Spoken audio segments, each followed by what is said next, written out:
പ്രഭാഷണം എന്നൊക്കെ പറയുമ്പോൾ ഇതിൻ്റെ അകത്ത് ഞാൻ എന്ത് പറയും എന്ന് പറയുന്നൊരവസ്ഥ എന്നെ വല്ലാതെ ആശങ്കപ്പെടുത്തിയിട്ടുണ്ട്. പക്ഷെ അവിടെ വന്നിരിക്കുകയും നാടകം തുടങ്ങുകയും ഒന്നിച്ചായിരുന്നു. റിസപ്ഷൻ, ആ പദം ഒരു രാജ്യത്ത് എന്തുണ്ടാക്കുന്നു എന്ന് അപൂർണമെന്ന് സ്വയം അവർ അവകാശപ്പെട്ട ഇതിൻ്റെ പ്രസന്റേഴ്സ് ഇവിടെ നടിച്ചവർ, അവതരിപ്പിച്ചവർ, എല്ലാ പരിമിതികൾക്കകത്തും ഒട്ടും പെർഫെക്ഷനോട് കൂടിയല്ല അത് ഞങ്ങൾ ചെയ്തത് എന്ന് പറഞ്ഞ അവസാനം അവർ കൺക്ലൂഡ് ചെയ്യുമ്പോഴും ആ അസാധ്യ നടന്മാരുടെ ശബ്ദ വ്യതിയാനങ്ങളിൽ, ആ മോഡുലേഷനുകളിൽ അവർ തന്ന ഭാവം, അവർ തന്ന കഥാപാത്രങ്ങൾ, ആ കഥാപാത്രങ്ങളുടെ ആത്മാവിലേക്ക് ഇറങ്ങുമ്പോൾ ഒരു രാജ്യം പണമല്ലാതെ, പണം ഉപയോഗിച്ചല്ലാതെ നടത്തുന്ന ഒരു പ്രവർത്തനങ്ങളും ഈ നാട്ടിൽ എഫക്റ്റീവായി നടക്കുന്നില്ല എന്ന് പറയുന്ന പണാധിപത്യ ലോകത്ത് റിസപ്ഷൻ എന്നൊരൊറ്റ വാക്ക് ഒരു സമൂഹത്തിൽ എങ്ങനെയാണ് പ്രയോഗിക്കപ്പെടുന്നത് എന്ന് ആ ചുരുക്ക സമയം കൊണ്ട് എത്ര സമർത്ഥമായി പറഞ്ഞു, നമ്മളിലേക്ക് എങ്ങനെ ആഴ്ന്നിറങ്ങി. അതോടുകൂടി എൻ്റെ അന്യതാബോധവും മാറി. ഞാനും ഈ സമൂഹത്തിൻ്റെ എല്ലാ പരിമിതികളിലും റിസപ്ഷനുകളിലും ജീവിക്കുന്ന സമൂഹത്തോട് ഒരുപാട് പറയാനുള്ള, കേൾക്കാനുള്ള, കാണാനുള്ള ഒരു സാമൂഹിക ജീവിയാണെന്നുള്ള ബോധത്തിൽ ഞാനും നമ്മളും ഒന്നാണ് എന്ന് പറയുന്ന ഒരിടത്തേക്കാണ് ഞാൻ മാറിയത്. പിന്നീട് സ്റ്റേജിലേക്ക് കയറിയെത്തുമ്പോൾ വാസുഭാഷയും ശശിഭാഷയും മാത്രം സംസാരിച്ച ഈ വേദി ഒരു കാലഘട്ടത്തിൻ്റെ, അല്ലെങ്കിൽ ഇന്ന് എന്താണ് പ്രഭാഷണം എന്നിവിടെ ചേർത്ത് വെച്ചിരിക്കുന്ന വിഷയത്തിൻ്റെ, കലയും സമൂഹവും എന്ന് പറയുന്ന വിഷയത്തിൻ്റെ പരിപൂർണമായ ഭാവം തരുന്നതുമായിരുന്നു. കലയും സമൂഹവും, കല എങ്ങനെയാണ് സമൂഹത്തിലേക്ക് പ്രയോഗിക്കപ്പെടുന്നത് എന്ന ആ നാടകത്തിൻ്റെ ശബ്ദത്തിലൂടെ അവതരണം, ഒരുപക്ഷെ ഒരു ശബ്ദ നാടകം എന്ന് പറയാവുന്ന പോലെയുള്ള ഒരു അവതരണത്തിലൂടെ നമ്മൾക്ക് വളരെ കൃത്യമായിട്ട് മനസ്സിലാക്കി തന്നു. ശശിഭാഷയുടെ അടുത്ത് ഞാൻ ചോദിക്കരുത്, ഈ നാടകം എന്ന് എഴുതിയതാണ്? ഈ നാടകം എഴുതിയത് നിങ്ങൾക്ക് എല്ലാവർക്കും അറിയാം, എന്നാലും പറയാം. 1975. 1975 ഇന്ത്യയുടെ ചരിത്രത്തിലെ ഏറ്റവും വലിയ കറുത്ത ദിനങ്ങളായിരുന്നു. 1975 ഇന്ത്യ കരിമ്പടം പുതച്ചത്. പക്ഷെ ഇന്ന് ജീവിക്കുന്ന നമുക്കറിയാം, ഇന്ന് നമ്മൾ പുതയ്ക്കുന്ന കരിമ്പടത്തിന് അതിനേക്കാൾ കറുപ്പുണ്ട്, അതിനേക്കാൾ ഭീതി നൽകുന്ന അവസ്ഥയുണ്ട് എന്ന് നമ്മൾക്കറിയാം. അത് പ്രഖ്യാപിതമായ ഒരു അടിയന്തരാവസ്ഥയുടെ കറുപ്പാണ് നമ്മൾ അനുഭവിച്ചതെങ്കിൽ, ഇന്ന് പ്രഖ്യാപനത്തെക്കാൾ വലിയ രീതിയിൽ ഡോമിനേറ്റായി നിൽക്കുന്ന, പ്രകടമായി നിൽക്കുന്ന ഒരു രാജ്യത്തിൻ്റെ എന്നല്ല ലോകത്തിൻ്റെ മുന്നിൽ നിൽക്കുന്ന ഒരു അടിയന്തരാവസ്ഥയിലാണ് നമ്മൾ നിൽക്കുന്നത്. ഈ നാടകം എഴുതിയത് ശശിമാഷ അവസാനം പറഞ്ഞ് നിർത്തിയതാണ്. അവസാനം പറഞ്ഞ് നിർത്തിയത് പ്രവാചക സമമായിട്ട് ചില കാര്യങ്ങൾ, ചില ചുമതലകൾ നടത്തിക്കൊണ്ട് പോകുന്നവരാണ് കലാകാരൻ എന്ന് പറഞ്ഞു. വസുമാഷി നാടകം എഴുതിയത് അടിയന്തരാവസ്ഥയ്ക്ക് മുന്നെയാണ്. നാടകം എഴുതിയതിന് തൊട്ടു പുറകെ, അല്ലെ നാടകം പുറത്തു വന്നതിന് തൊട്ടു പിറകെയാണ് അടിയന്തരാവസ്ഥ സംഭവിക്കുന്നത്. ആ നാടകം സംസാരിക്കുന്നത് പണമില്ലാതെ ചെയ്യുന്ന ഒരു ആക്ടിവിറ്റിയും ഒരു രാജ്യത്ത് സാധ്യമല്ലാതാവുന്ന ഒരവസ്ഥ എങ്ങനെയാണ് സംഭവിക്കുക. അമ്മ എന്ന് പറയുന്ന പ്രതിഭാസം, അതിനപ്പുറത്തേക്ക് ഈ ലോകത്തെ മനുഷ്യബന്ധങ്ങളിലും സമൂഹത്തിലും ഒന്നുമില്ലാത്തിടത്ത് അമ്മ പോലും, അമ്മയെ രക്ഷിക്കേണ്ട മകന്റെ ഉത്തരവാദിത്വം പോലും നിസ്സഹായമായി പോകുന്ന, അല്ലെങ്കിൽ അതിനും അപ്പുറത്തേക്ക് വസുമാഷ് നാടകം രാഷ്ട്രീയം പറയാനുള്ളതാണെന്ന് പറയുമ്പോൾ അതിനപ്പുറത്തേക്ക് ആ നാടകം പറയുന്നത് ഈ ഒരേ സമൂഹത്തിൽ നിന്ന് ഉയർക്കൊണ്ടുവരുന്ന രണ്ട് വർഗങ്ങൾ തമ്മിലുള്ള സംഘടനത്തിന്റെ ആക്കം എത്ര ഭയങ്കരമായും എത്ര ഭീതിതമായിട്ടും ഒരു സമൂഹത്തിന്റെ മറ്റുള്ള അവസ്ഥകളെ, മറ്റുള്ള വ്യക്തികളെ, മറ്റുള്ള സാധ്യതകളെ നിസ്സഹായരാക്കി നിർത്തിപ്പോകുന്നു, നോക്കുകുത്തികളാക്കി നിർത്തിപ്പോകുന്നു എന്ന കൊച്ചു നാടകം എത്ര ഭംഗിയായിട്ടാണ് മനോരമ പറഞ്ഞാൽ കെട്ടുകാഴ്ചകളുടെ ഒന്നും പിൻബലമില്ലാതെ, അല്ലെ കെട്ടുകാഴ്ചകളുടെ ഒന്നും അതിഭാവുകത്വമില്ലാതെ, കെട്ടുകാഴ്ചകളാൽ പരിമിതപ്പെടാതെ നമ്മളിലേക്ക് ഇറങ്ങി വരുന്നത് എന്നുള്ളതാണ്. അത് മാത്രമാണ് കലയും സമൂഹവും തമ്മിലുള്ള ബന്ധം എന്ന് ഞാൻ പറയാൻ ആഗ്രഹിക്കുകയാണ്. കലയും സമൂഹവും എന്ന് നമ്മളൊരു വിഷയത്തെ ഒരു അക്കാഡമിക്കലായിട്ടോ വിഷയം എന്നുള്ള നിലയിലോ കാണാൻ ശ്രമിക്കുമ്പോൾ ഇത് മാത്രമേ ഉള്ളൂ. ഈ റിസപ്ഷൻ നമ്മളിലേക്ക് എത്തിച്ചു തരുന്ന മെസ്സേജും അതിനകത്ത് നിൽക്കുന്ന ജീവിതാവസ്ഥകളും അതൊരു സമൂഹത്തിൽ ഒരു രാജ്യത്തിൽ ഏത് രീതിയിലാണ് പ്രയോഗിക്കപ്പെടുന്നത് എന്നുള്ളത് മാത്രമാണ് കലയും സമൂഹവും എന്നെടുത്ത് നിൽക്കുന്ന ബന്ധം. ഒറ്റ ഉദാഹരണമേ ഉള്ളൂ നമ്മുടെ മുന്നിൽ.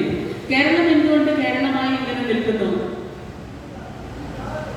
കേരളത്തിൽ ഏറ്റവും ദീപ്തമായി നിന്നിരുന്ന കലകളിലൂടെ കല മോൾഡ് ചെയ്ത വലിയ മാനവികത ഈ കേരള ഭൂമികയെ സൃഷ്ടിക്കുന്നതിൽ, ഡ്രാഫ്റ്റ് ചെയ്യുന്നതിൽ, വരച്ചു ചേർക്കുന്നതിൽ അതിൻ്റെതായ സ്ഥാനം ഏറ്റവും സചേതനമായി ചേർത്ത് വെച്ചെടുത്താണ് കേരളം കേരളമായി നിൽക്കുന്നത്.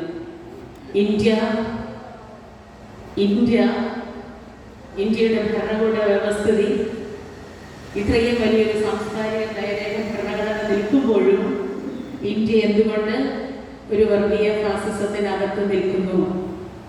പ്രയോഗം കല തന്നെ. 1-2 ദിവസങ്ങൾ കൊണ്ടുണ്ടായ പ്രയോഗമല്ല, വർഷങ്ങളെടുത്ത പ്രയോഗത്തിൽ. അതിനൊരൊറ്റ ഉദാഹരണം പറയാം. ഈ വൈകിയിരുന്ന വേളയിൽ വലിയ നീണ്ട ഒരു പ്രഭാഷണത്തിലേക്ക് വിശദീകരണത്തിലേക്ക് നമുക്ക് പോകേണ്ടതില്ല. പക്ഷെ ഇന്ത്യയെ ഇന്ന് ഇന്ത്യയാക്കി മാറ്റിയിരിക്കുന്ന ഇന്ത്യയുടെ രാഷ്ട്രീയ സംവിധാനങ്ങളെ വസ്തുവാശിനെ നമുക്ക് ഇവിടെ എടുത്തു പറയണം. കല സംസാരിക്കേണ്ടത് രാഷ്ട്രീയമാണ്, കല സംസാരിക്കുന്നത് രാഷ്ട്രീയമാണ്, കല പ്രയോഗിക്കുന്നത് ഒരു സമൂഹത്തിൽ രാഷ്ട്രീയമായി തന്നെയാവണം. അവിടെയാണ് ഓരോ സാംസ്കാരിക പ്രവർത്തനവും രാഷ്ട്രീയ പ്രവർത്തനമായി മാറുന്നതും നമ്മൾ വിചാരിക്കുന്നത് പോലെ ഓരോ രാഷ്ട്രീയ പ്രവർത്തനങ്ങൾ സാംസ്കാരിക പ്രവർത്തനങ്ങളായി മാറേണ്ടതും എങ്ങനെ എന്ന് ചിന്തിക്കേണ്ടത്. ഇന്ത്യ മഹാരാജ്യത്തെ ഈ ഒരു പരിവർത്തനം ഉണ്ടായിട്ടുണ്ട്. ഒരു ഡിക്ലറേഷൻ ഉണ്ടാവുന്നത് ഇന്ത്യയുടെ ഡെപ്യൂട്ടി പ്രൈം മിനിസ്റ്റർ ആയിരുന്ന LK അദ്വാനിയുടെ മകളിൽ നിന്നാണ്. LK അദ്വാനിയുടെ മകൾ പ്രതിഭ അദ്വാനി അനന്യ ഭാരതി എന്ന് പറഞ്ഞിട്ടൊരു ഡോക്യുമെന്ററി ചെയ്തു. അവര് ഡൽഹി ദൂരദർശനിലെ പ്രൊഡ്യൂസർ ആയിട്ട് നോക്കിയായിരുന്നു. TV പ്രോഗ്രാമുകൾ ഒരുപാട് അവർ പ്രൊഡ്യൂസ് ചെയ്തിട്ടുണ്ട്.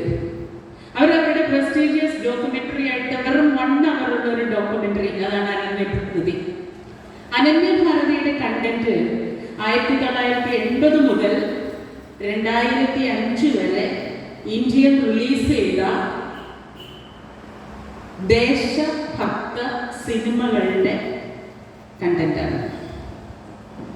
1980 മുതൽ 2005 വരെ ദേശഭക്തി ദ്യോതിപ്പിക്കുന്ന എത്ര സിനിമകൾ ഇവിടെ ഉണ്ടായി, ആ സിനിമകൾ എന്താണ് മുന്നോട്ട് വെച്ചത് എന്ന് മാത്രമാണ് 1 hour മാത്രം നീളമുള്ള ആ ഡോക്യുമെന്ററി നമ്മളോട് പറഞ്ഞത്.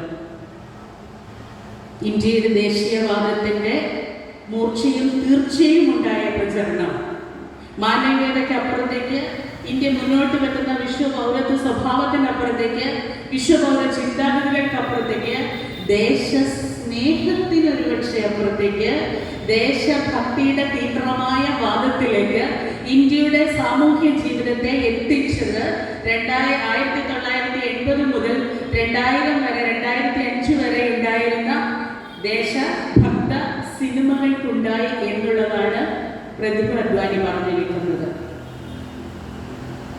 അതുകൂടെ അവർ എഴുതി ചേർത്ത് വെക്കുന്നുണ്ട്. ഈ സെഞ്ച്വറിയിലെ ഏറ്റവും എഫക്റ്റീവായിട്ടുള്ള ടൂൾ വിഷ്വൽ മീഡിയയാണ്. ഈ വിഷ്വൽ മീഡിയയാണ് ഇന്ത്യയെ ഏറ്റവും ഭീകരമായ രീതിയിൽ ഇന്ത്യയുടെ ആത്മാവിലേക്ക് ഇറങ്ങിച്ചെന്നുകൊണ്ട്, ഇന്ത്യയിലെ സാമാന്യ സമൂഹ ബോധ മണ്ഡലത്തിലേക്ക് ഇറങ്ങിച്ചെന്നുകൊണ്ട് ഇന്ത്യയിൽ ഇന്നൊരു വർഗീയ ഫാസിസ്റ്റ് സംസ്കാരം ഉണ്ടാക്കി വെച്ചിട്ടുണ്ടെങ്കിൽ ആ വർഗീയ ഫാസിസ്റ്റ് സംസ്കാരത്തിന് എല്ലാ തരത്തിലുള്ള വിത്തിട്ടതും വളർത്തിയെടുത്തതും ഈ വിഷ്വൽ മീഡിയയാണ്. നമുക്കറിയാം, രാമായണവും മഹാഭാരതവും ഒക്കെ നമ്മൾ പോയിരുന്ന് കണ്ടത്. നമ്മുടെ വീട്ടിൽ രാവിലെ 8:30 വരെ നമ്മൾ ആവർത്തിച്ചാവർത്തി പിന്നെയും ചരിത്രം പറയുമ്പോൾ ഇത് പറഞ്ഞു പോകുന്നുണ്ട്. കലയുടെ സ്വാധീനത്തിന്റെ ചരിത്രം പറഞ്ഞു പോകുമ്പോൾ ആധുനിക ഇന്ത്യയിൽ ഏറ്റവും അധികം സ്വാധീനിച്ചത് രാമായണവും മഹാഭാരതവും പോലെ വന്ന സീരിയലുകളാണ്. ഈ സീരിയലുകൾ എങ്ങനെയാണ് നമ്മൾ കണ്ടത്? രാവിലെ 8:30 മണിക്ക് കുളിച്ച് വിളക്ക് വെച്ച് പ്രാർത്ഥിച്ച് കുറി തൊട്ട് ടിവിയുടെ മുന്നിൽ പോയി ഇരുന്നുകൊണ്ട് കൈകൂപ്പി ഇരുന്നുകൊണ്ടാണ് മഹാഭാരതവും രാമായണവും നമ്മൾ കണ്ടത്. രാമായണത്തിന്റെ മഹാഭാരതത്തിന്റെ യഥാർത്ഥ അന്തഃസത്തയിലേക്ക് നമ്മൾ ഇറങ്ങിയോ എന്ന് ചോദിച്ചാൽ ഇറങ്ങിയില്ല എന്നുള്ളതിന്റെ ഏറ്റവും വലിയ എവിഡന്റ് ആയിട്ടുള്ള ദൃഷ്ടാന്തമാണ് ഇന്ന് അയോധ്യയിൽ നിൽക്കുന്ന രാമക്ഷേത്രം. രാമായണവും മഹാഭാരതവും ഒരു സമൂഹത്തിലേക്ക് തരേണ്ടുന്ന പവിത്രമായിട്ടുള്ള ചിന്താഗതി ഏതാണെന്നോ അല്ലെങ്കിൽ മാതൃകാ പുരുഷോത്തമനായിരിക്കുന്ന രാമനായി ഞാൻ മാറുന്നെടുത്ത് ധർമ്മവും സത്യവും നീതിയും ഉയർത്തിപ്പിടിക്കുന്ന വിശ്വപൗര സ്വഭാവമുള്ള ഇന്ത്യൻ പൗരനിലേക്ക് ഞാൻ വളരണം എന്ന് പറഞ്ഞ് കല നമ്മളോട് പറയുന്ന ഏറ്റവും സംശുദ്ധമായ സചേതനമായ സാംസ്കാരിക പ്രവർത്തനത്തിന്റെ ഇടങ്ങളിലേക്ക് ഇന്ത്യയിലെ സാമൂഹ്യ ജീവിതത്തിലെ വ്യക്തികളെ ഉയർത്തിയില്ല. പകരം വിഘടനവും വിദ്വേഷവും സ്വാർത്ഥതയും അധികാരമോഹവുമുള്ള മറ്റ് ചിന്തകളിലേക്ക് ഇപ്പൊ നമ്മളിവിടെ കണ്ട ഈ നാടകത്തിൽ കണ്ട റെസപ്ഷനിലെ വില്ലനിലേക്ക്, റെസപ്ഷനിലെ അധികാര വർഗത്തിലേക്ക്, റെസപ്ഷനിലെ പണമില്ലാതെ ഒന്നും ചെയ്യാൻ പറ്റുന്ന അവസ്ഥ ഇവിടെ ഇല്ല എന്നുറക്കെ പറയുന്നിടത്ത് അമ്മ എന്ന് പറയുന്ന വികാരത്തെ പോലെ മാറ്റി നിർത്തുന്ന മാനവികതയില്ലാത്ത ഒരു മനുഷ്യ സംസ്കാരത്തിന്റെ നിർമ്മാണത്തിലേക്ക് ഈ വിഷ്വൽ മീഡിയ നമ്മളെ കൊണ്ടുപോയി എന്നുള്ളതാണ് ആധുനിക കല ഇന്ത്യ മഹാരാജ്യത്ത് തന്ന സംഭാവന.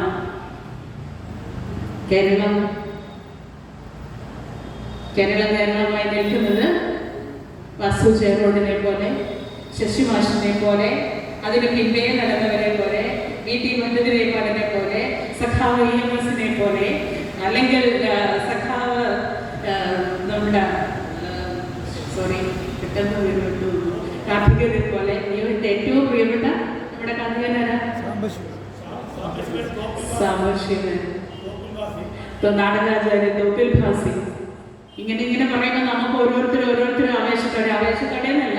ശശിമാഷ് ഇവിടെ നിന്നപ്പോ ഇങ്ങനെ കെട്ടിപ്പിടിക്കുമ്പോൾ ഉണ്ടായ വിദ്യുത് പ്രവാഹത്തെ കുറിച്ച് പറഞ്ഞു.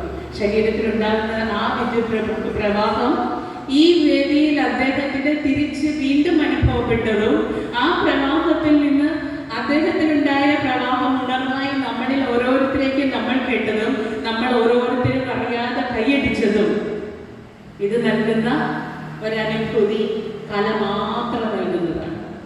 വെറും ഒരു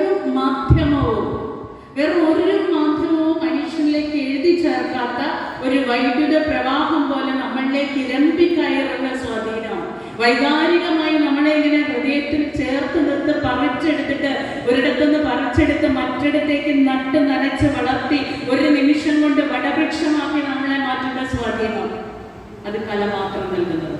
അതാണ് കേരളമാണ്. ഓരോ പുരോഗമന ആശയങ്ങളും കേരളത്തിൽ ഉണ്ടായിട്ടുള്ള കലകളിലൂടെ, കേരളം എന്ന് പറയുന്ന ഒരു കമ്മ്യൂണിസ്റ്റ് ഇടതുപക്ഷ മനുഷ്യപക്ഷ ചിന്താഗതിയുള്ള ഒരു ഭൂമിക ഉണ്ടാകുന്നത് ഐക്യ കേരളത്തിൽ ആദ്യത്തെ മന്ത്രിസഭ സഖാവ് EMSന്റെ നേതൃത്വത്തിൽ ഉണ്ടാവുന്നത് പോലും ഒരേ ഒരു നാടകം ഈ കേരളം കണ്ടതുകൊണ്ടാണ്. നിങ്ങൾ എന്നെ കമ്മ്യൂണിസ്റ്റ് ആക്കി എന്ന് പറയുന്ന നാടകം 5000-ലധികം വേദികളിൽ ഇവിടെ കളിച്ചത് കൊണ്ട് തന്നെയാണ് ഏറ്റവും പ്രധാനപ്പെട്ട കാരണമെന്ന് വൈദേശിക ശക്തികൾ പറയുമ്പോൾ, വിദേശ റിപ്പോർട്ടർമാർ റിപ്പോർട്ട് ചെയ്യുമ്പോൾ, ഔദ്യോഗികമായി റിപ്പോർട്ട് ചെയ്യുമ്പോൾ കേരളത്തിന്റെ മണ്ണിനെ മാനവികതയുടെ നനവിന്റെ ഏറ്റവും വലിയ ജീവസുറ്റ ഇടമാക്കി മാറ്റിയത് കലകൾ ഏതെല്ലാം രീതിയിലാണെന്ന് നമ്മൾ ചിന്തിക്കണം. ചരിത്രം അത്ര തീക്ഷ്ണമായിട്ടാണ് നമ്മളോട് പറയുന്നത്. ഇംഗ്ലീഷ് സാഹിത്യം മുഴുവൻ ഓരോ മലയാളിക്കും ബലമായിട്ടാണ്. ഞാനിപ്പോ എന്റെ നാവിന്റെ തുമ്പിൽ എപ്പോഴും കളിക്കുന്ന സഖാവ് സാംബശിവന്റെ പേര് മറന്നുപോയി എന്ന് പറയുന്ന ഏറ്റവും വലിയ തെറ്റിന് ഈ നിമിഷം എനിക്ക് പാത്രമാകുമ്പോഴും നമുക്കറിയാം ഇംഗ്ലീഷ് സാഹിത്യത്തിന്റെ അർത്ഥവും അനർത്ഥവും, കഥാപാത്രങ്ങളുടെ നന്മയും തിന്മയും, ഒഥല്ലോ പോലെയുള്ള ഇടങ്ങളിൽ മനുഷ്യന്റെ ഈഗോ, കുടുംബത്തിനകത്ത് ബന്ധങ്ങൾക്കകത്ത് നമ്മളുടെ ഉള്ളിൽ ഓരോ ഈഗോയും എത്രമാത്രം ശത്രുത സൃഷ്ടിക്കുന്നു എന്ന് നമ്മളിൽ ആ ഈഗോ ഇല്ലാതിരുന്ന പ്രായത്തിൽ അനുഭവിച്ചറിഞ്ഞത് സാംബശിവന്റെ ഒഥല്ലോ കണ്ടപ്പോഴാണ്. ആയിഷ എന്ന ഉമ്മ ജീവിതത്തിന്റെ ഇടങ്ങളിൽ സമരങ്ങളിൽ തോറ്റുപോകുന്ന ഉമ്മ, ഒരു സ്ത്രീ ഇവിടെ പറയുന്നു, ഇവിടെ ഈ നാടകം തന്നെ പറയുന്നു, സ്ത്രീയുടെ മടികുത്തഴിക്കുന്ന അവസ്ഥ ഏത് രീതിയിൽ ഉണ്ടാവുന്നു എന്ന് പറയുന്നു. ദാരിദ്ര്യം തരുന്ന ഭീതിതമായ സാമൂഹ്യ അന്തരീക്ഷം, ലിംഗ പദവികൾ തമ്മിലുള്ള അത്തരം തരുന്ന അടിമത്ത മനോഭാവം, ഇതെല്ലാം സ്ത്രീ ഏത് രീതികളിൽ അനുഭവിച്ചിരുന്നു എന്ന് അമ്പലപ്പറമ്പിന്റെ അങ്ങേയറ്റത്ത് 3000, 4000, 5000 ആൾക്കാരുടെ അപ്പുറത്തിരുന്ന് ഇപ്പോഴും എൻ്റെ ഉള്ളിൽ എവിടെയൊക്കെയോ ഇങ്ങനെ പ്രകമ്പനം കൊള്ളുന്ന പോലെ, മാറ്റിലെ കൊള്ളുന്ന പോലെ കേരളത്തിന്റെ സാംസ്കാരിക ഇടങ്ങളിലേക്ക് വേദനയായി, പ്രണയമായി, ദുഃഖഭാരമായി, കോപമായി, അയൽപക്ക വിദ്വേഷമായി, ഈഗോയായി ഓരോ കഥാപാത്രങ്ങളോട് ഇറങ്ങി ചെന്നപ്പോ ഇതൊന്നുമല്ല ഞാൻ, അല്ലെങ്കിൽ ഇതെല്ലാമാണ് ഞാൻ എന്ന് പറയുന്ന ധീര സ്വഭാവത്തേക്ക് കേരളത്തിലെ ജനങ്ങളെ വളർത്തിയെടുത്ത കലയുടെ സ്വാധീനം നമ്മുടെ മുന്നിലുണ്ട്. കേരളത്തിന്റെ കലാപരിസരത്ത് നോക്കുമ്പോൾ 6000 BC കേരളത്തിൽ കല കൊണ്ടുവരുന്നു. ഏത് നിങ്ങളുടെ മുമ്പിൽ എല്ലാവരുടെ ഏറ്റവും വലിയ ഉദാഹരണം ഇപ്പോഴും നിൽക്കുന്നുണ്ട്, വയനാട്ടിലെ ഇടയ്ക്കൽ ഗുഹ. ഇടയ്ക്കൽ ഗുഹയുടെ ചരിത്രം അന്വേഷിക്കുന്നിടത്ത് 6000 BC-യിലാണ് വരുന്നത് ഇടയ്ക്കൽ ഗുഹ. ചരിത്രം അതിൻ്റെ ഇടയിൽ കേരളത്തിന്റെ സാമൂഹ്യ മാറ്റത്തിലേക്ക് കൊണ്ടുവരുന്നത് 16-ാം നൂറ്റാണ്ടിൽ തുഞ്ചത്ത് എഴുത്തച്ഛന്റെ എഴുത്തോടുകൂടി സാമൂഹ്യ വ്യതിയാനത്തിന് സാഹിത്യവും കലയും ഏത് രീതിയിൽ ഉപയുക്തമാകണമെന്ന് പറയുമ്പോൾ എഴുത്തച്ഛനെ വായിച്ചു തുടങ്ങുമ്പോൾ മുതൽ ഈ സമൂഹത്തിൽ ഉണ്ടായിരിക്കുന്ന അരുതായ്മകളോട്, അസമത്വങ്ങളോട്, ഉച്ചനീചത്വങ്ങളോട് ഏതെല്ലാം രീതിയിൽ സാഹിത്യം കലഹിച്ചോ ആ സാഹിത്യ കലഹങ്ങളുടെ ഇടയിൽ അതിനേക്കാൾ മൂർച്ചയോടെ, അതിനേക്കാൾ തീർച്ചയോടെ, അതിനേക്കാൾ വലിയ ഇടിമുഴക്കം പോലെയുള്ള ശബ്ദ കോലാഹലങ്ങളോടെ ഭക്തിപ്രസ്ഥാനം എല്ലാം ഇങ്ങനെ വളർന്നു വരുമ്പോഴും പ്രാചീന കവിത്രയങ്ങൾ നിൽക്കുമ്പോഴും കുഞ്ചൻ നമ്പ്യാരുടെ കല ഒന്ന് വേറിട്ട് നിന്നിട്ട് നമ്മളോട് സംസാരിച്ചിട്ടുണ്ട്, നമ്മളോട് സംവേദിച്ചിട്ടുണ്ട്, സാമൂഹ്യ പരിഷ്കരണത്തിന് കുറച്ചുകൂടി തീക്ഷ്ണമായി ഇടപെട്ടിട്ടുണ്ട്. കലയ്ക്ക് അങ്ങനെ ഒരു വലിയ പ്രകടനാത്മകതയിൽ വരുന്ന വലിയ ശക്തിയുണ്ട്. അതിനെ വേണ്ട വിധം ഈ കാലഘട്ടത്തിൽ നമ്മൾ ഉപയോഗിക്കുന്നില്ല എന്നുള്ളൊരു വിമർശനമാണ് നമ്മൾ ഈ വേദിയിൽ ഇപ്പോൾ വെക്കുന്നത്. നമുക്ക് ചരിത്രം അറിയാം. ഓരോരോ പ്രാചീന കാലഘട്ടത്തിലും ആധുനിക കാലഘട്ടത്തിലും അതിന്റെ ഇടയിലുണ്ടായ നവോത്ഥാന കാലഘട്ടത്തിലും തീർച്ചയായിട്ടും ഇന്ത്യയുടെ മറ്റിതര പ്രദേശങ്ങളെ അപേക്ഷിച്ച് ഉത്തരേന്ത്യയിൽ നിന്നൊക്കെ വ്യത്യസ്തമായിട്ട് കേരളത്തിലെ നവോത്ഥാന പ്രക്രിയ, കേരളത്തിലെ കീഴാള സമൂഹത്തെ ഉയർത്തിപ്പിടിച്ചുകൊണ്ട് അഥവാ കീഴാള സമൂഹത്തിലൂടെ കൂടുതൽ ഉത്തേജനം നേടിക്കൊണ്ട് വളർന്നു വന്നപ്പോൾ അവിടെ നമ്മുടെ നാടൻ കലകളും ഞാറ്റുപാട്ടുകളും ഇത്തരത്തിലുള്ള കാർഷിക സംസ്കാരവും ഒക്കെയായിട്ട് നിന്നിരുന്ന, അല്ലെങ്കിൽ ഗോത്രവർഗങ്ങളോടൊക്കെ അനുബന്ധമായി നിന്നിരുന്ന കുട്ടപ്പാട്ടുകളും എല്ലാം നമ്മളെ വളരെയധികം സ്വാധീനിച്ചിട്ടുണ്ട്. ഇതേ 16-ാം നൂറ്റാണ്ടിൽ പോർച്ചുഗീസുകാർ ഇങ്ങോട്ട് വരുമ്പോഴാണ്, നമ്മുടെ രാജ്യത്തേക്ക് വരുമ്പോഴാണ് പ്രകടന കലയിൽ ഏറ്റവും താളനിബദ്ധമായ ചവിട്ട് നാടകം, ഇപ്പൊ നമ്മളിവിടെ പറയുന്ന നാടകങ്ങളുടെ ഒരു ആവിർഭാവ കാലഘട്ടത്തിലേക്ക് വരുന്ന നാടകത്തെ മനോരമാഷ് പറഞ്ഞ പോലെ നാടകം വേദിയിൽ തരുന്നൊരു താളമുണ്ട്. ഓരോ നാടകങ്ങളും വേദിയിൽ തന്നെ നമ്മളോട് സംവേദിക്കുന്ന ഒരു താളമുണ്ട്. ഈ താളം വളരെ പ്രധാനപ്പെട്ടതാണ്.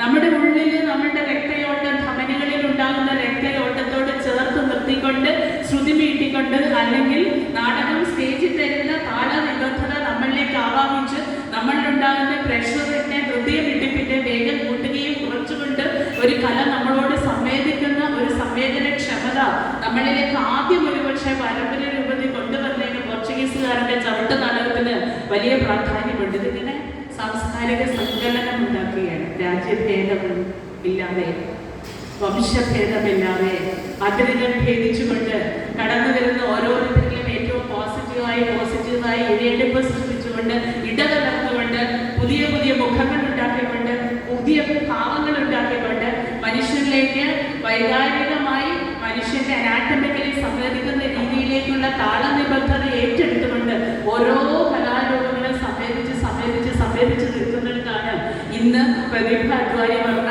ഏറ്റവും കോംപ്ലക്സ് ആയിരിക്കുന്ന, ഏറ്റവും ആധുനികമായിരിക്കുന്ന, ഏറ്റവും ജനകീയമായിരിക്കുന്ന ആധുനിക വിഷ്വൽ കലാരൂപങ്ങൾ നമ്മുടെ രാഷ്ട്രത്തിന്റെ രാഷ്ട്രീയ അജണ്ടകളെ തീരുമാനിക്കുകയും നടത്തുകയും കൊണ്ടുപോകുന്ന ഒരവസ്ഥയിലേക്ക് വരുന്നത്.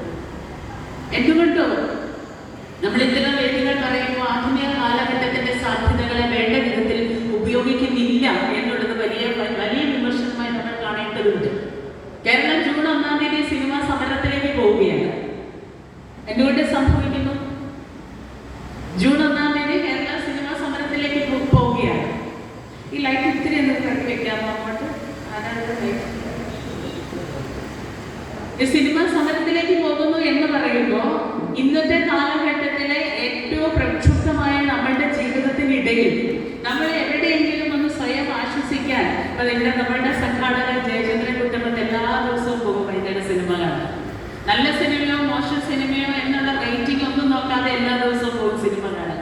അത് നമ്മളോട് വല്ലാതെ സംവേദിക്കുന്നുണ്ട്, നമ്മളെ വല്ലാതെ ആശ്വസിപ്പിക്കുന്നുണ്ട്, നമ്മളുടെ ചിന്തകളെ ഇങ്ങനെ കരുപിടിപ്പിച്ച് നിർത്തുന്നുണ്ട് കലാരൂപങ്ങൾ. അപ്പൊ അത്തരം കലാരൂപങ്ങൾക്കുണ്ടാകുന്ന പരിമിതികൾ അല്ലെങ്കിൽ വെല്ലുവിളികൾ ഏതേതെല്ലാം ഇടങ്ങളിൽ നിന്നുണ്ടാവുമല്ലോ അതിനെതിരെയുള്ള പ്രതികരണം നമ്മളിൽ ഉണ്ടാവണം. അത് സാമൂഹികമായി കലയോട് നമുക്കുള്ള ഉത്തരവാദിത്വം കൂടിയാണ്. നമുക്കങ്ങനെ ഒരു ഉത്തരവാദിത്വമുണ്ട്. കല സമൂഹത്തിൽ സ്വയമേ ഇങ്ങനെ ഉണ്ടായി വന്ന് ജനിച്ച് വളർന്ന് അതിന്റെ കടമ നിർവഹിച്ചുകൊണ്ട് നിൽക്കുന്ന സാധനമല്ല. കല നമ്മളുടെ ജീവിതത്തിൽ നമ്മളുടെ സർഗപ്രതിഭയിൽ നിന്നും ഉരുത്തിരിഞ്ഞു വരുന്നതാണെങ്കിൽ അങ്ങനെ ഉരുത്തിരിഞ്ഞു വരുന്ന കലകളെ അതിന്റെ പരിമിതികളെ ഇല്ലാതാക്കിക്കൊണ്ട് അതിന്റെ വെല്ലുവിളികളെ അതിജീവിച്ചുകൊണ്ട് അത് സമൂഹത്തിൽ കൊണ്ടുപോകേണ്ട നടത്തേണ്ടുന്ന സംഭാവനകളെ അല്ലെങ്കിൽ സമൂഹം അത് ഏത് രീതിയിലാണ് ഇടപെട്ട് കൊണ്ടുപോകേണ്ടതെന്നുള്ളതിനെ ഏറ്റവും പരിരക്ഷ നിർത്തേണ്ടതിന്റെ ഉത്തരവാദിത്വവും നമ്മളുടേതും കൂടിയാണ് എന്നുള്ളത് സാന്ദർഭിക വശം ഞാൻ പറയുകയാണ് ചെയ്യുന്നത്. ഇന്ത്യയിൽ ഒരുപാട് അപജയങ്ങൾ ആ രീതിയിൽ നടക്കുന്നുണ്ട്. നാടകം ഒരുപക്ഷെ നമ്മൾ മറന്നുപോയി. നാടകത്തിന്റെ ഈ ഭീഷണി സ്വഭാവങ്ങൾ അല്ലെങ്കിൽ ഈ മൂർച്ചയുള്ള വലിയ പ്രതിരോധ പ്രതിഷേധ സമര രീതികളെ ഉപയോഗിക്കാൻ പറ്റാത്തത്ര രീതിയിൽ നമ്മളെല്ലാവരും പറയുന്ന കാരണം എന്താ? സമയമില്ല. കാണാനും ആൾക്കാർക്ക് സമയമില്ല, നാടക പ്രവർത്തനത്തിന് സമയമില്ല. പക്ഷെ ഇപ്പോഴും നമ്മൾ മനസ്സിലാക്കണം, നല്ലൊരു നാടകമുണ്ടെങ്കിൽ കാണാൻ ആളുണ്ട്. മനോരമാഷ് പറഞ്ഞു വെച്ചപോലെ കെട്ടുകാഴ്ചകൾക്ക് അപ്പുറത്തേക്ക് മതിപ്പിക്കുന്ന മാസ് എന്റർടൈനർ എന്നുള്ളതിലേക്ക് നാടകവും മാറിപ്പോയെടുത്താണ് ഒരുപക്ഷെ ജനം നാടകങ്ങളിൽ നിന്ന് അകന്നകന്നകന്ന് പോകുന്നത്. വളരെ കൃത്യമായി സംവദിക്കാൻ പറ്റുന്ന ആശയ വിസ്ഫോടനത്തിന് നമ്മുടെ അല്ലെങ്കിൽ ചിന്താസരണിയിൽ നമുക്ക് കൂട്ടായിരിക്കുന്ന രീതിയിലുള്ള നാടകങ്ങളുണ്ടെങ്കിൽ അതിനിന്നും ജനങ്ങളുണ്ട്, കാഴ്ചക്കാരുണ്ട്. അത് സമൂഹത്തിന്റെ സംഭാവനാത്മകമായ ഇടങ്ങളിൽ പ്രയോഗിക്കാൻ പറ്റുന്ന കലയെ തന്നെ അവശേഷിക്കുന്നുണ്ട് എന്ന് നമ്മൾ മനസ്സിലാക്കണം. ഒരു കാര്യം കൊണ്ട് സൂചിപ്പിക്കുകയാണ്, സമയത്ത് കൊണ്ട് ഇങ്ങനെ ഓടി പോവുകയാണ്. ഇത്തവണ IFFK നടന്നു. നമ്മളെല്ലാവരും കൈയടിച്ച് പ്രോത്സാഹിപ്പിച്ചു. കാരണം സ്ത്രീപക്ഷ കേരളം എന്നുള്ള മുദ്രാവാക്യം കേരളം മുന്നോട്ട് വെച്ചപ്പോൾ 2-3 വർഷം മുമ്പ് തന്നെ കേരളം മുന്നോട്ട് വെച്ച മുദ്രാവാക്യമാണ് സ്ത്രീപക്ഷ കേരളം. സ്ത്രീപക്ഷ കേരളം എന്നൊരു മുദ്രാവാക്യം കേരളം മുന്നോട്ട് വെച്ചപ്പോഴും സമൂഹത്തിന്റെ എല്ലായിടങ്ങളിലും സ്ത്രീവിരുദ്ധതയുടെ ഏറ്റവും വലിയ കരാളമായ കൈകൾ പ്രവർത്തിച്ചുകൊണ്ടിരിക്കുമ്പോഴും ലിംഗപദവിയോ ലിംഗസമത്വത്തെയോ സാമൂഹ്യ അജണ്ടയാക്കി കൊണ്ടുവരുന്നതിന് പകരം വിവേചനങ്ങൾ കൂടുതൽ കൊണ്ടുവരുന്ന അല്ലെങ്കിൽ ആയി വരുന്ന അവസ്ഥയിൽ ഇത്തവണ കേരളത്തിന്റെ ഫിലിം ഫെസ്റ്റിവൽ സ്ത്രീപക്ഷ ഫെസ്റ്റിവൽ ആയിരുന്നു. ഈ അടുത്ത നാളുകളിൽ ഏറ്റവും ക്ലാപ്പ് കിട്ടിയ ഒരു ഫിലിം ഫെസ്റ്റിവൽ അതായിരുന്നു. പൊതുവായിട്ട് സ്വീകരിക്കപ്പെടുകയാണ് ചെയ്തത്. പക്ഷേ നമ്മൾ ആദ്യം പറഞ്ഞു വെച്ച വ്യത്യാസം ഇന്ത്യയിൽ അതേപോലെ നിൽക്കുന്നു. IFFKയിൽ എന്താണ് സംഭവിച്ചത്? IFFKയുടെ ഉദ്ഘാടന ചിത്രം വീർ സവർക്കറായിരുന്നു. നമ്മളാരും വേണ്ടിയില്ല.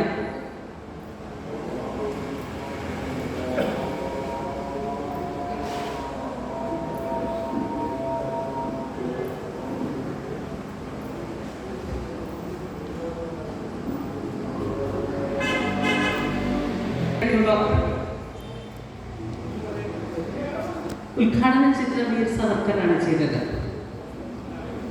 ആർക്കും പ്രതികരണമൊന്നും ഉണ്ടായില്ല. ഇതിനു മുമ്പുള്ള പല ഫിലിം ഫെസ്റ്റിവലുകളിലും നേരത്തെ പ്രതിഭ അദ്വാനി പറഞ്ഞ കാര്യം സൂചിപ്പിച്ച പോലെ തന്നെ നമ്മൾ കാശ്മീർ ഫയൽസ് കണ്ടു.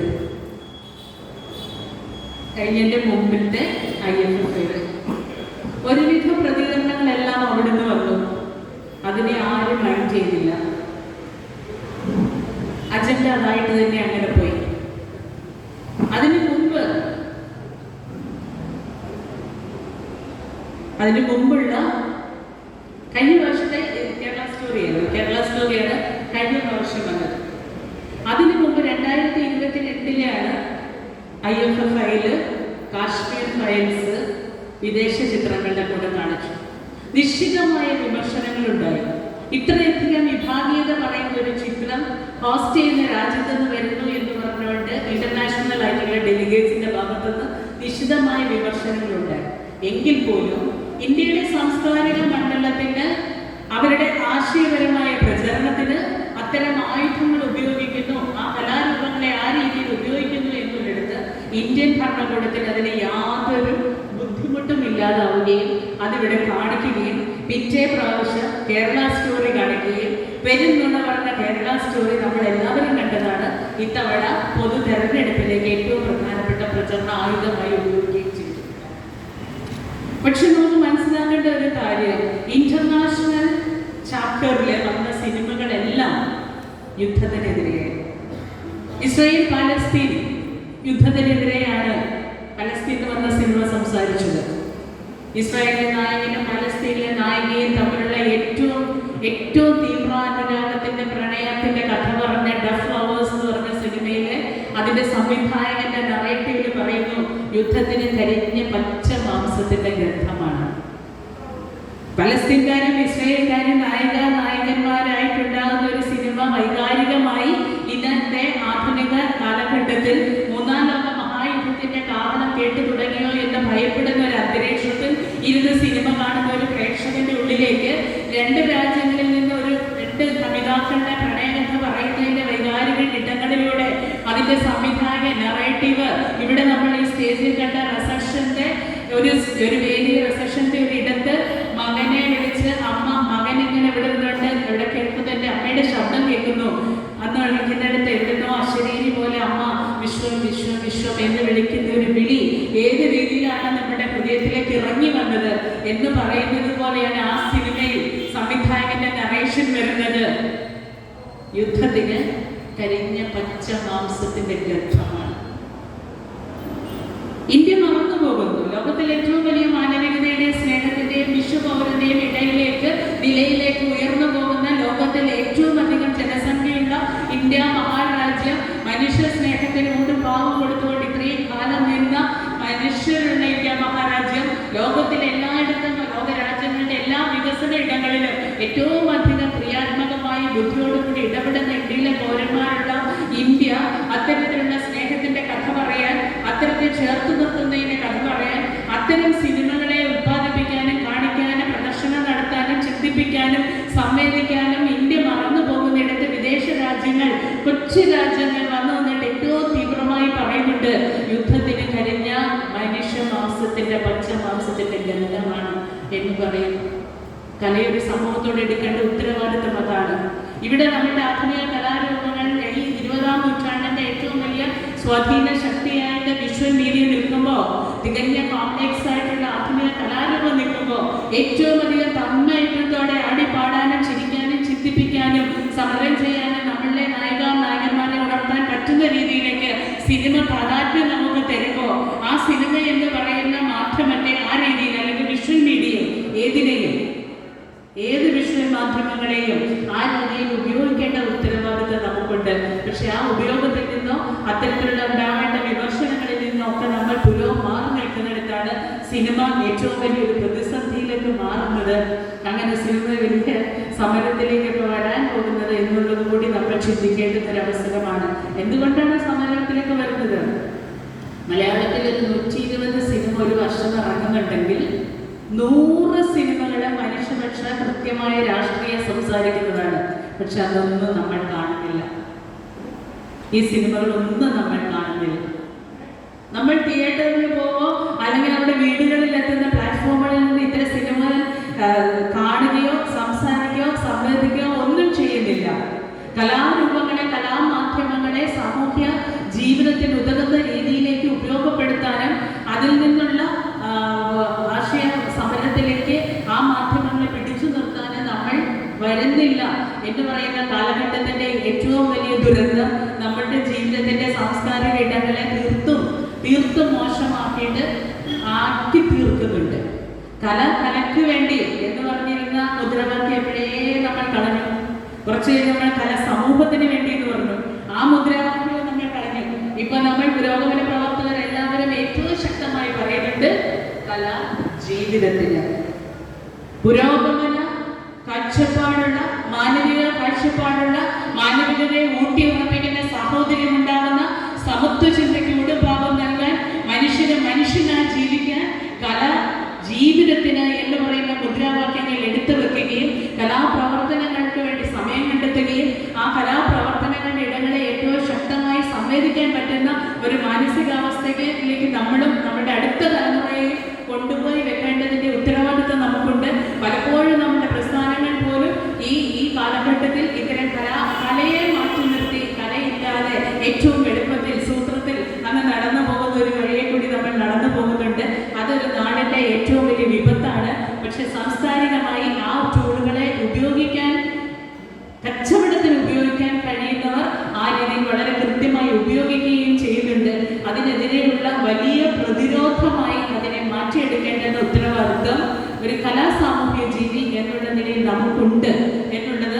ഏറ്റെടുക്കണം. തീർച്ചയായിട്ടും ഈ വൈദ്യ വേളയിൽ കലയുടെ ഒരു സാമൂഹ്യ പാഠത്തിന്റെ ചരിത്രവും ആ രീതിയിലുള്ള അന്വേഷണവും ഒന്നുമാകുന്ന ഒരു പ്രഭാഷണത്തിനും പ്രസംഗത്തിനും ഇവിടെ നമുക്ക് വേദിയില്ല എന്ന് തീർച്ചയായിട്ടും അറിയാം. പക്ഷെ ആത്യന്തികമായി കലാകാരൻ എന്തായിരിക്കും, എങ്ങനെ ആയിരിക്കും എന്ന് നദിവിന്റെ കസേരയിൽ ഒരാൾ ഇരിക്കുന്നുണ്ട്. ലേ ഓഫീസറായിട്ട് തഹസീൽദാരായിട്ട് റിട്ടയർ ചെയ്ത് കഴിഞ്ഞിട്ട് ഇവിടെ വന്ന് ഇതേപോലെ താടിക്ക് കൈ കൊടുത്തിരിക്കുമ്പോഴും ആ മുഖത്തേക്ക് നോക്കുമ്പോൾ ഉണ്ടാകുന്ന ചേതനയും ആർജവും സമൂഹത്തിന് നൽകുന്ന വൈബും അതൊരു കലാകാരന് നൽകുന്നത്. അദ്ദേഹത്തെ ഇരുന്നിട്ട് പറയില്ല, നമ്മളുടെ ഇടയിൽ നമ്മൾ കാണുന്ന ഓരോ കലാകാരന്മാരും തരുന്നതാണ്. അതിനെ ഊട്ടിയുറപ്പിച്ച് നിർത്താനും ആ വഴികളിലൂടെ നടക്കാനും കേരളത്തിനെ ഏറ്റവും ജാഗ്രതയായിട്ടുള്ള ബദൽ സംവിധാനത്തിലേക്ക്, നവവൈജ്ഞാനിക കേരളത്തിന്റെ ഏറ്റവും വലിയ ബദൽ സംവിധാനങ്ങളിലേക്കുള്ള വളർച്ചയിലേക്ക് കല ഏറ്റവും ശക്തമായ ആയുധമായി കൂടെ നിർത്താൻ നമുക്ക് കഴിയുന്നിടത്താണ് ഒരു തികഞ്ഞ സാമൂഹ്യ അന്തരീക്ഷം സൃഷ്ടിക്കാൻ കഴിയുന്നത് എന്ന് ഓർമ്മിപ്പിച്ചുകൊണ്ട് ഞാൻ നിർത്തുന്നു. നന്ദി, നമസ്കാരം.